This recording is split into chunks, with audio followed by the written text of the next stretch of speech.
Today is our last lesson in Chapter 1. We have our test on Wednesday. And we're going to be talking about inverses. The, capital T-H-E, the most important thing to know about inverses.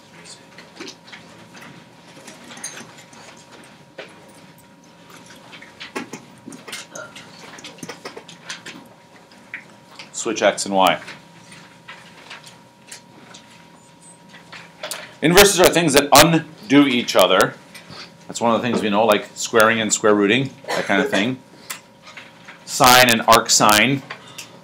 But really, the main idea for today is about switching the x's and the y's, because one's the domain, the x, and one's the range, the y.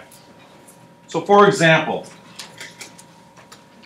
in number 1, they give us a function, and you see a list of ordered pairs. And they want us to find the inverse. This symbol right here, f with a -1, is not a power of -1. That is the symbol for inverse. So you might want to circle that. If you see that f -1, it means find the inverse. So I look over here and I see, oh, I'm looking for the inverse. So let's switch all the x's and the y's. So I put that bracy thing like they did to begin with. And instead of being 2, 1, I'm going to write down 1, 2. Instead of being 3, 4, I'm going to write down 4, 3. Instead of being 5, 2, I'm going to write down 2, 5. And instead of being 6, 7, I'm going to write down 7, 6. And then don't forget the ending brace. And that's my inverse.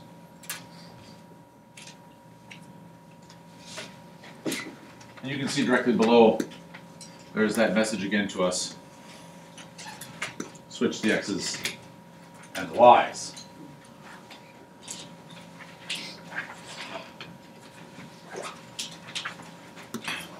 So let's try an example of this finding the inverse deal. You've done this before, I think, for sure in Algebra 2, if not in other classes. And they want us to find the inverse of f of x. That means eventually when I get done, I'm going to write down f -1, which means I found the inverse. But for me, this thing, I don't know about you guys, but when I talk about switching x and y's, looking at f of x kind of is a little more messy. So what I like to do right away is I just like to rewrite it as y equals x minus 1 over 4. Because remember that f of x and y really are indicating the same thing. They're talking about the dependent variable. So what I've done in the red is nothing more than change the f into a y. And now, the most important thing is, if I'm trying to find that inverse, I'm going to switch the x and the y. So now I write down x equals y minus 1 all over 4.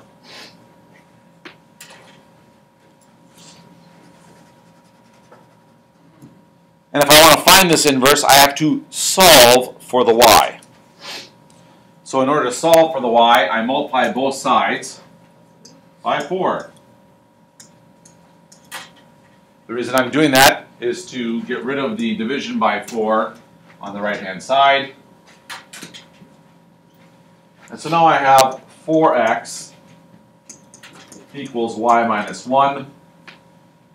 To get rid of that 1, I will add 1 to both sides, bless you. And I end up with y equal to 4x plus 1. And so that's my inverse. So I just write that down here, 4x plus 1.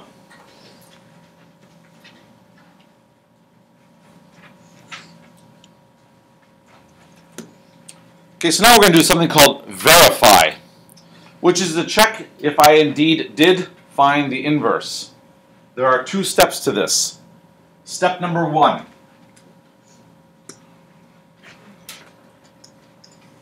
I'm going to look at the original function. The original function was x minus 1 over 4. X minus 1 all over 4. That was my original function. Into the original function, I'm going to place my inverse. So I take my inverse and shove it in for the x.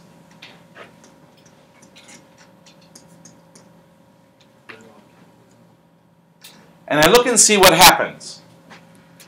So as I simplify, on the top I have 4x plus 1 minus 1, still all over 4. If I simplify that, I get 4x all over 4. And if I simplify that, I end up with x. Remember, this was my y equals x.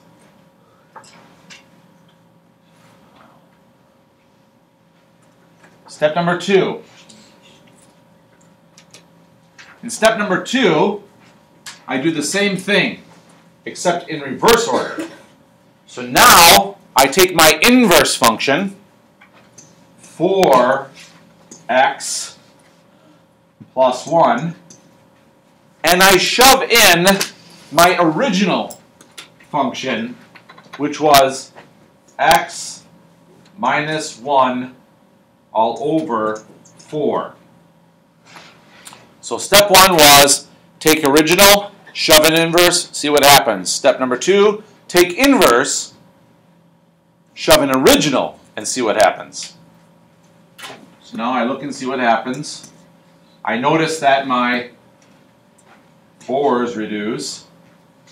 So I end up with x minus 1 plus 1, which turns out to be, of course, x.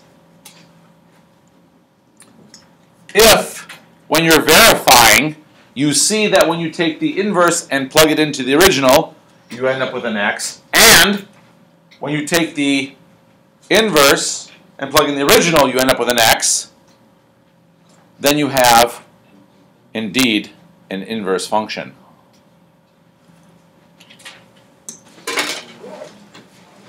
So in your calculator, what I want you to do is, I want you to look at f of x equals x cubed, and I want you to put that into y1.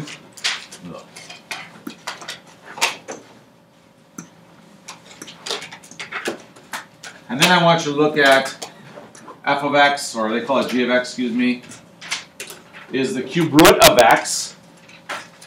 And I want you to put that in y2. And then, after you've done that, of course, knowing that we like to talk about what else is going on, I want you to look at y equals x, and I want you to put that in y3. And I want you to make that a thick line. And then we're going to come back and talk about it. So in my calculator, I've entered in the 3 equations, x cubed, x to the 1/3 power. Notice how I use 1 divided by 3. Your calculator actually has a cube root function on it in math somewhere, has a square root function. But if you're raising it to other powers other than those two, you're kind of screwed. So you want to make sure you know how to do it all the time. Top number is the power, bottom number is the root. The y3, I made a thick line for y equals x so you could see the reflection line. And then I always like to start out with zoom 6. So there is my cube, there is my cube root, and you can see that they are reflections over the line y equals x. Now maybe you might look at it and go, I'm not really sure if that's a reflection. So there's 2 things you could possibly do if you want to check. One of them would be to change to zoom square, which kind of makes the screen a different aspect ratio, makes it a little bit easier to see. That's one thing you can do. You can also zoom in or change your window a little bit, and maybe you could do something like instead of having whatever they have there, you can maybe make it like -5 to 5, and then do the same for the other numbers, so -5 to 5, and then graph it, and maybe that might help you see the reflection a little bit better. Just depends. So either one's okay, or any of the three actually, I suppose. If I were graphing it by hand, the big thing I'd want you to know is that if I'm graphing the y1 with the cube, it looks something like this. And if I'm doing the y2, which is the cube root, it looks something like this. And then if I'm doing the line y equals x, hopefully it looks something like that. And I just wanted you to really understand that when we talk about the switch domain and range, or x and y, that's what's going on. It's really a reflection over the line y equals x. So that's another way to check to see if you have an inverse. Put them both in your y equals and look and see if they're reflected.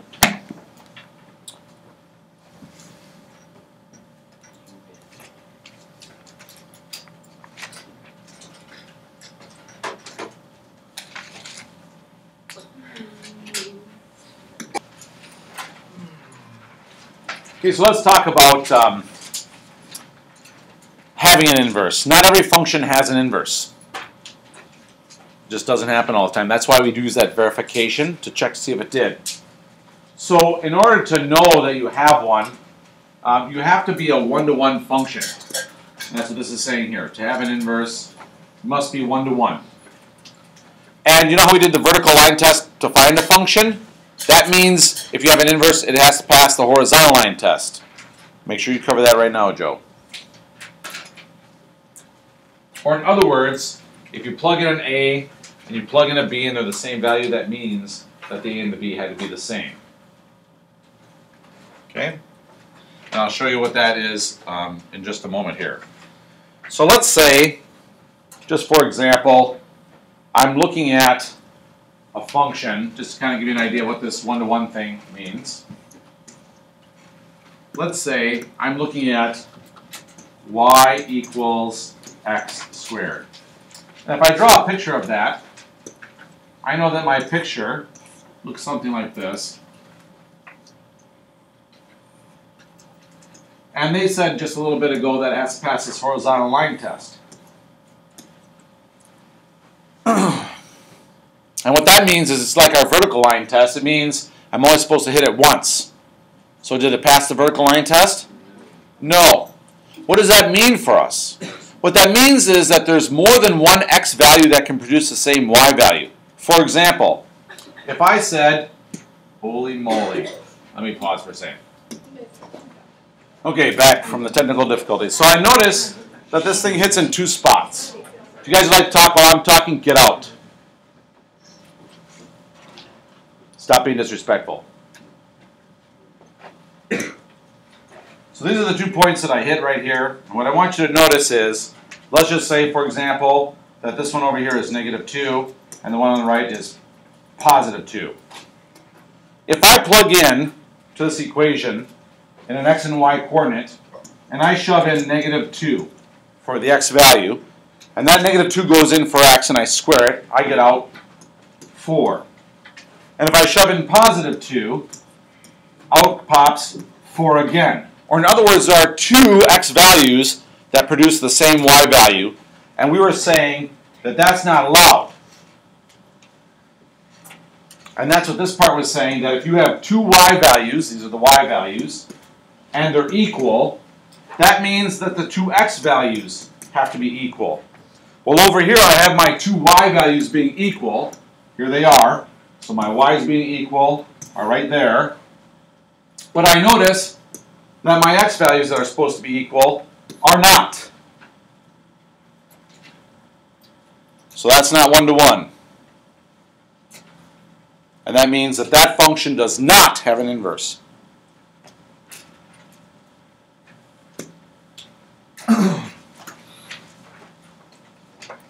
Algebraically, if you were going to show this, which I don't know is always the best way to make that work.